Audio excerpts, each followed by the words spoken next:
आपको मैनिपुलेट करना इतना आसान है और इतनी तेज़ी से किया जा सकता है कि आपको पता ही नहीं चलता कि आपको बहकाया जा रहा है या फिर आप बहकावे में आ। चिंता का विषय ये है कि आप इस बारे में कुछ नहीं कर पाएंगे।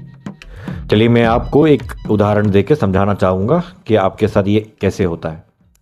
पिछले हफ्ते leader of opposition Rahul Gandhi ने एक प्रेस कॉन्फ्रेंस रखा जिसमें उन्होंने कहा कि देखो आनंद में 6000 से ज़्यादा लोगों के नाम डिलीट किए गए हैं। उन्होंने दावा किया कि ये प्रोसेस है या फिर ये पैटर्न है जिससे ये वोटर का डिलीशन हो रहा है।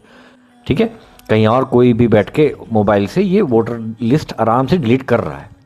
हमारा सवाल जो है वो लीडर ऑफ अपोजिशन के अलावा इलेक्शन कमीशन से भी होना चाहिए। हम ये मांग सकते हैं इलेक्शन कमीशन से कि आप एक प्रेस कॉन्फ्रेंस रखें, पूरी टेक्निकल टीम के साथ आप आएँ।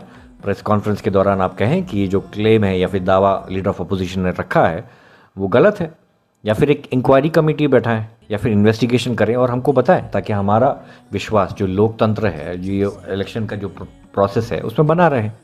लेकिन नहीं, प्रोपेगेंडा वाले या फिर जो कहानी बुनते हैं उन्होंने क्या कहना शुरू किया, ट्विटर पे, इंस्टाग्राम पे, सब जगह ये फैलाना शुरू किया कि जहाँ पे ये डिलीशन हुआ है वहाँ तो जीता कांग्रेस वाले ने। मेरा सवाल आपसे ये है कि देखो, कांग्रेस वाला हो या फिर भाजपा हो या फिर आपका हो, इससे क्या फ़र्क पड़ता है? अगर आपको ये लगता है कि 1% भी चांस है कि ये इलेक्शन प्रोसेस में धांधली हुई है, तो क्या ये इलेक्शन कमीशन की रिस्पॉन्सिबिलिटी नहीं है कि वो एक इन्वेस्टिगेशन करे प्रॉपरली? आज जो है इलेक्शन कमीशन ने आधार लिंक्ड फ़ोन को मैंडेटरी बनाया है फॉर वोटर डिलीशन, यानी वोटर डिलीट करने के लिए या फिर एडिशन के लिए आधार लिंक्ड नंबर को मैंडेटरी है। इसका मतलब ये है कि इससे पहले ऐसा नहीं होता था। तो क्या इलेक्शन कमीशन मान रही है कि ऐसे चांसेस है कि वोटर डिलीशन हो गए गलती से? तो इसका जवाब इलेक्शन कमीशन को वेरी क्लियरली प्रेस कॉन्फ्रेंस के दौरान देना पड़ेगा।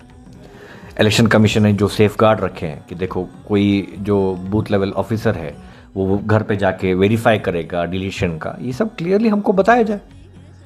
मैं आपसे ये कहना चाहता हूँ कि हर सवाल जो एक नागरिक या फिर लीडर ऑफ अपोजिशन सरकार से उठाती है वो एंटी नेशनल नहीं होता, या फिर वो एक फॉरेन फंडेड प्रोपेगेंडा भी नहीं होता। ठीक है, धन्यवाद।